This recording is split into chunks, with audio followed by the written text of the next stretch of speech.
आज की इस प्रेस ब्रीफिंग में शामिल हुए सभी हमारे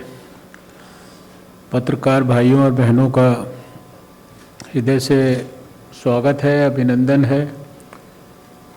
आपका बहुत आभार भी हम सब लोग प्रकट करते हैं, क्योंकि देश में 2020 का वर्ष विषम परिस्थितियों का वर्ष रहा है और ऐसी परिस्थितियों में भी आप सबका इस तरह के कार्यक्रम में व्यक्तिगत तौर पर फिज़िकली शामिल होना हम सब के लिए एकदम उत्साहवर्धक है। मेरे सभी वरिष्ठ साइंस डिपार्टमेंट के साथी मेरे साथ मंच पर उपस्थित हैं। अभी CSIR निस्टेट्स की डायरेक्टर डॉक्टर अंजना अग्रवाल ने आपको एक ओवरव्यू जो है जिस कार्यक्रम के संदर्भ में आज हम यहाँ पर मिल रहे हैं वो आपके सामने प्रस्तुत किया है। संक्षेप में अगर मैं अपनी बात को कहूँ तो 2014 के अंत में नवंबर के महीने में मुझे साइंस एंड टेक्नोलॉजी मिनिस्टर के रूप में प्रधानमंत्री जी के आशीर्वाद के माध्यम से ये एक जिम्मेदारी मिली थी और 6 वर्ष के बाद मैं कम से कम इतना बड़े संतोष और सौभाग्य जैसी भावना के साथ कहता हूँ कि ये शायद मेरे लिए एकदम बहुत बड़ा ब्लेसिंग इन डिस्गाइज था। और जिस प्रकार का एक्सपोजर मुझे साइंस के साथ, वैज्ञानिकों के साथ 6 साल में प्राप्त करने का मौका मिला और विज्ञान की अभूतपूर्व प्रतिभा को कैसे हम देश के, दुनिया के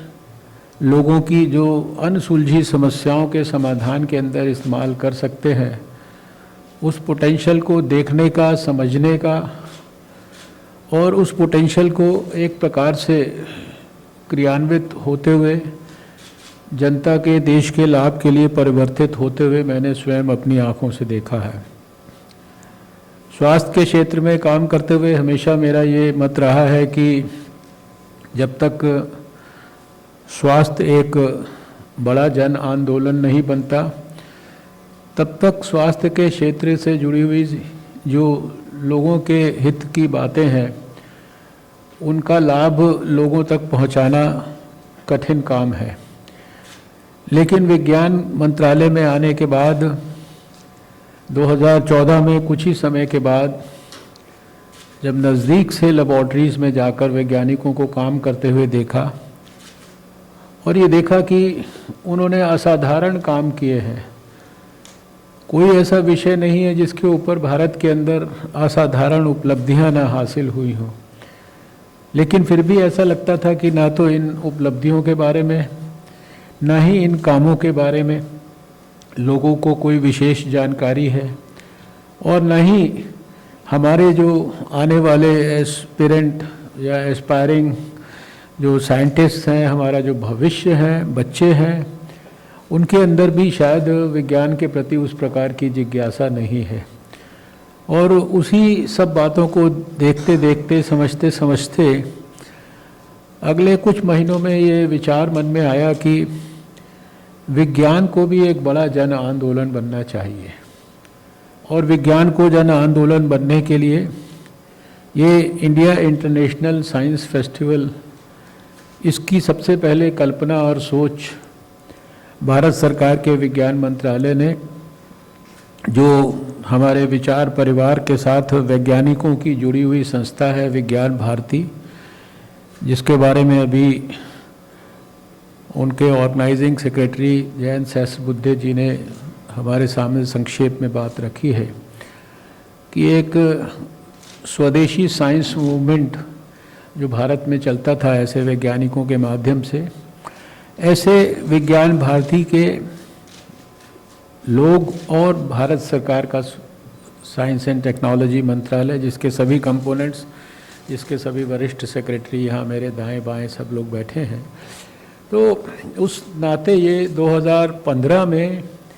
इंडिया इंटरनेशनल साइंस फेस्टिवल की कल्पना की गई थी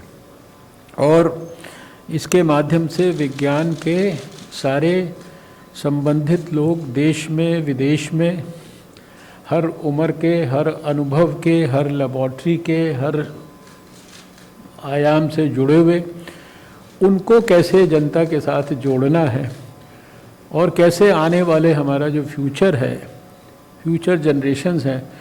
उनमें साइंस के प्रति हमें अभिरुचि पैदा करनी है, इस सोच के साथ ये मूवमेंट शुरू हुआ था।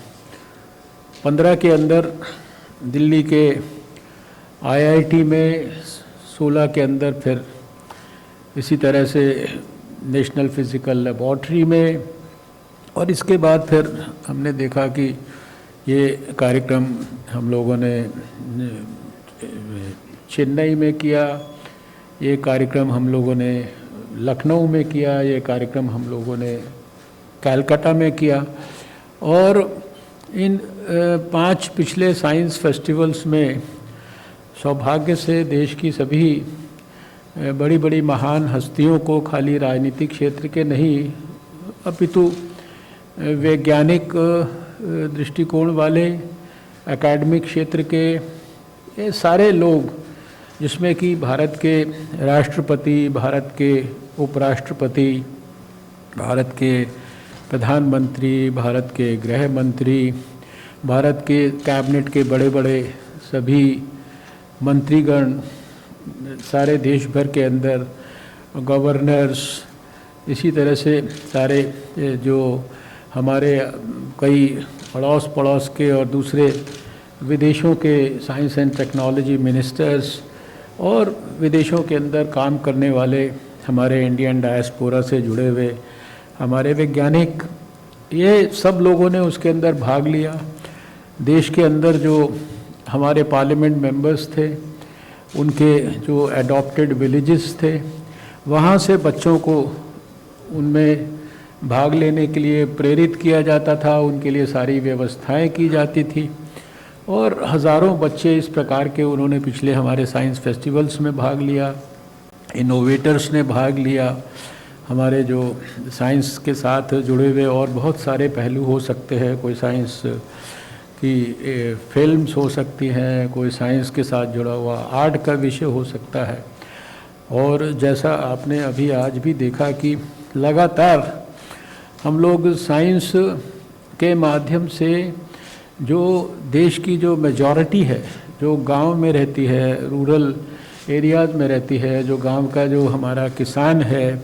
और एग्रीकल्चर के साथ जुड़ा हुआ जो हमारा पक्ष है, इसको हम कैसे साइंस के माध्यम से सुदृढ़ करें,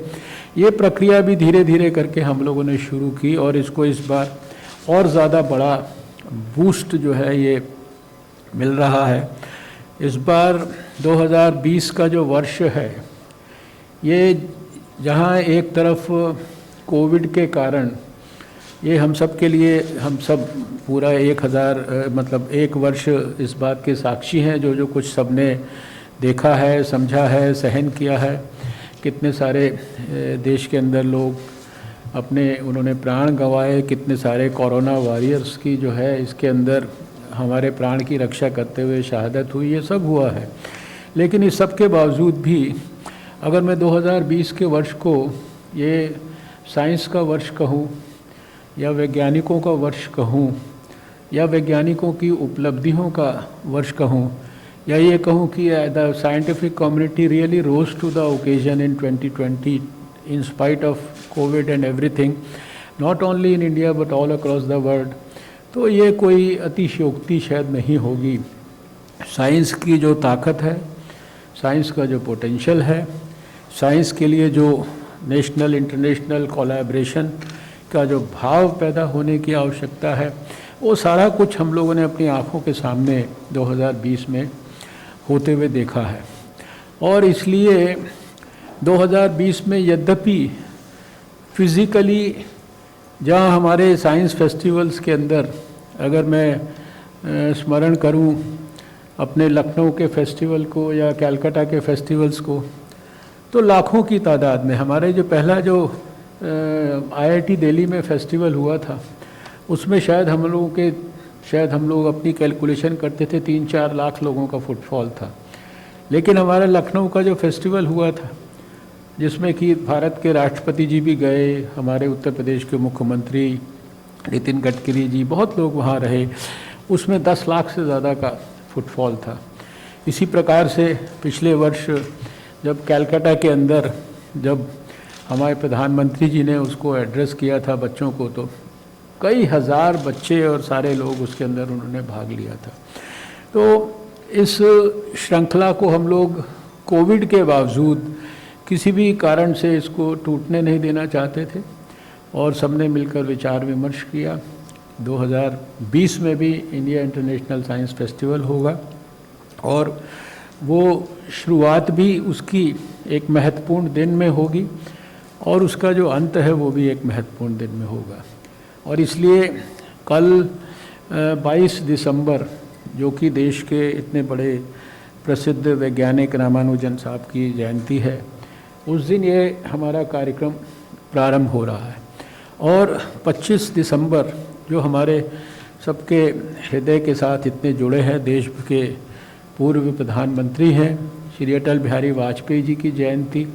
उस दिन हमारा ये इंडिया इंटरनेशनल साइंस फेस्टिवल 2020 ये समाप्त होगा। और ये दोनों दिन के बीच में कई किस्म की एक्टिविटीज़ होंगी। 41 एक्टिविटीज़ के बारे में विस्तार से अभी यहाँ पर कुछ चर्चा हुई है, उसके कुछ वर्टिकल्स के बारे में चर्चा हुई है। समय की मर्यादा एक एक्टिविटी को विस्तार से यहाँ घोषित करने की, जानकारी देने की परमिशन नहीं देता। लेकिन जैसे आपने देखा कि इस परिस्थिति में भी उसके लिए कर्टन रेजर्स सारे देश के अंदर हम लोगों ने पिछले सालों में भी किए, इस बार भी लगभग 85 कर्टन रेजर्स। इस कार्यक्रम में आने से पहले मैं IIT कानपुर के कर्टन रेजर को जो है उसके अंदर शामिल होकर यहाँ पर मैं इस कार्यक्रम के अंदर आया हूँ। और सारे देश भर में academic institutions, scientific institutions, laboratories, वो सब जगह पे, और फिर आउटरीच के कार्यक्रमों के बारे में अभी जयंत सहस्त्र बुद्धे जी ने बताया, साइंस की यात्रा के बारे में हमें जो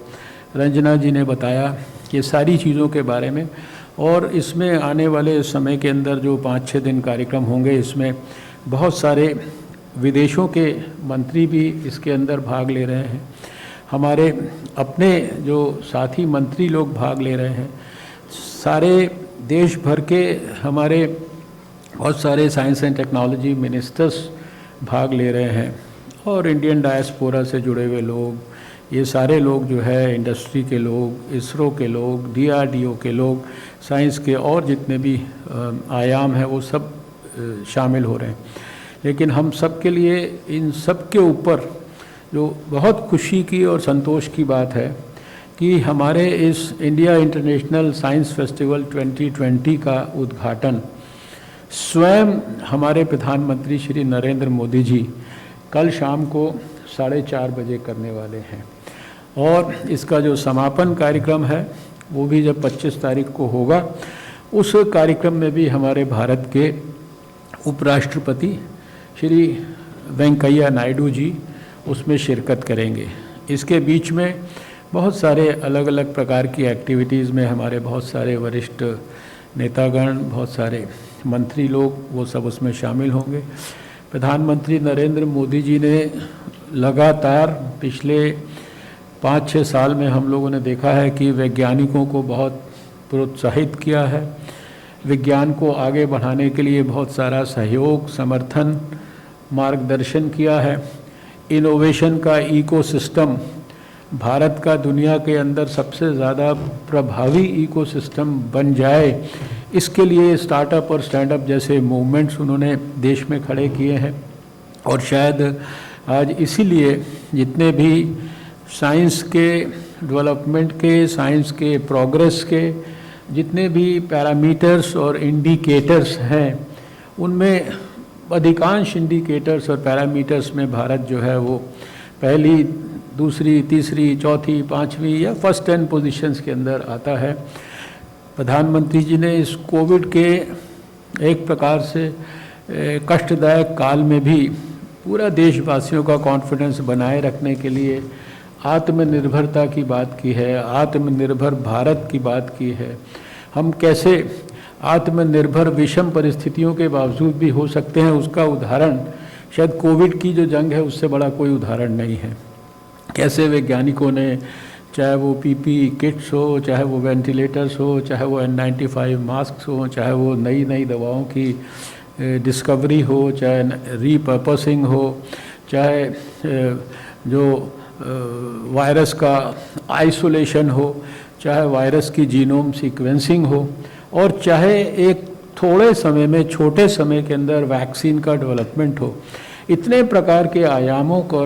पर हमारे वैज्ञानिकों ने काम किया है और इसी नाते प्रधानमंत्री जी ने जो वो कॉन्फिडेंस दिया आत्मनिर्भर भारत का, उसके कारण ये सब कुछ संभव हुआ। इसलिए जो इस बार का हमारा इंडिया इंटरनेशनल साइंस फेस्टिवल का जो थीम है वो भी science for self reliant India and global welfare, क्योंकि हमारा हमेशा से भारत का ये सोच रहा है कि जो भी कुछ हम खोजते हैं, प्राप्त करते हैं, रिसर्च करते हैं, जानते हैं, बूझते हैं, वो खाली हमारे लिए नहीं है। पूरा एक विश्व जो है वो एक परिवार है और उस परिवार की जो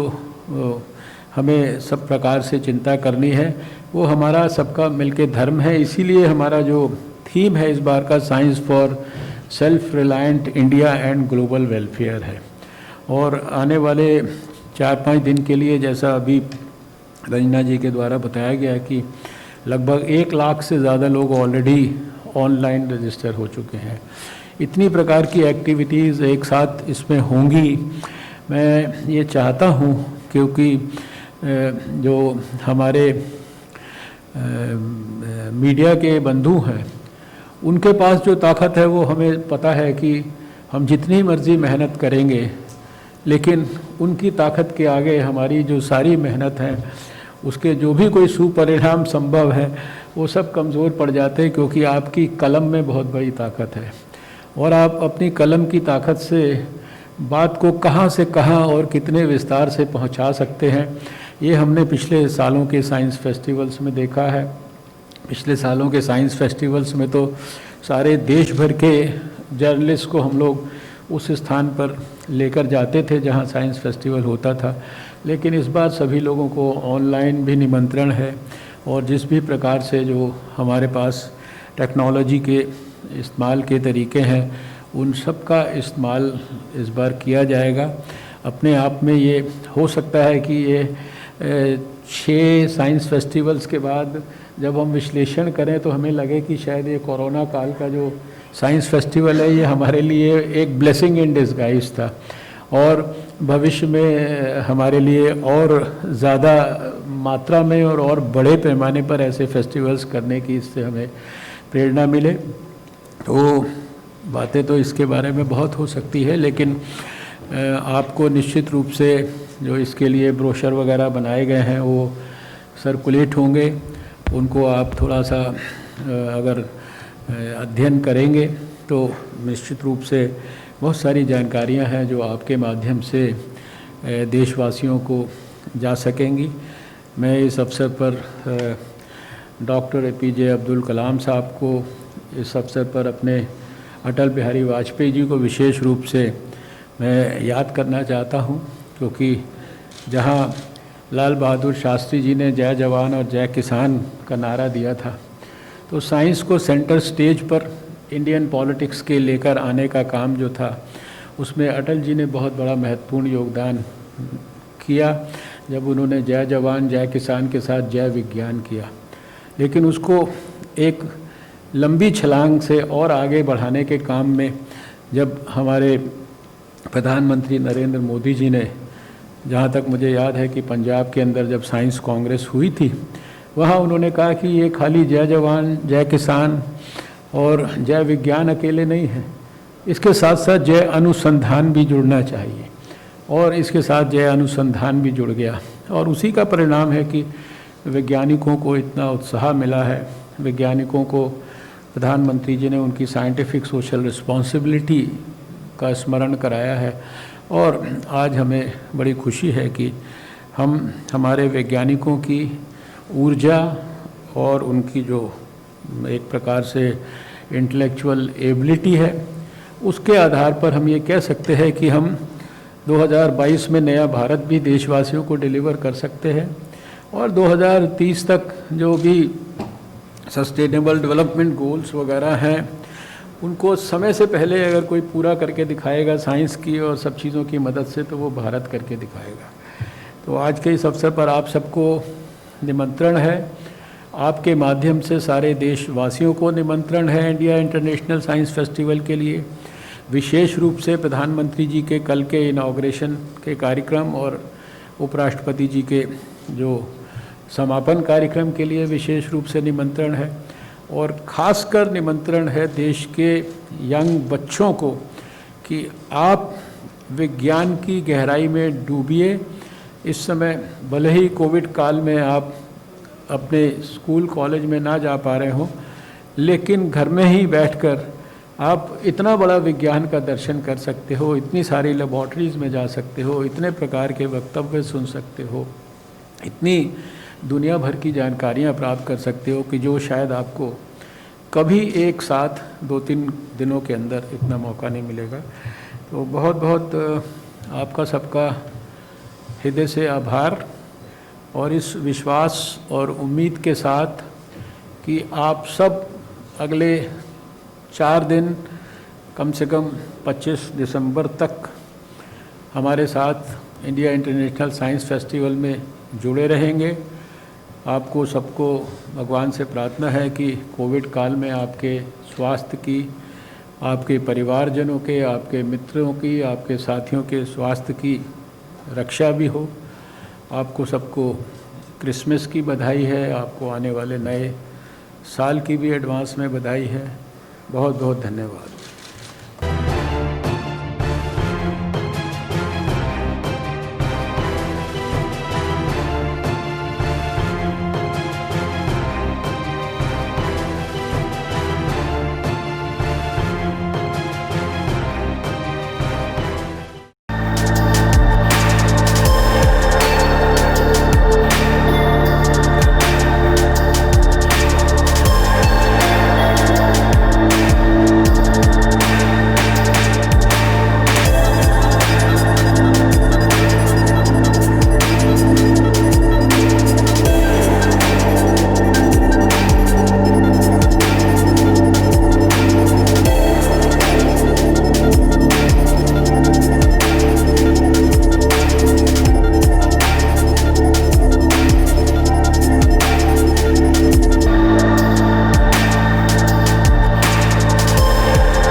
Download Tarang online radio app from Google Play Store.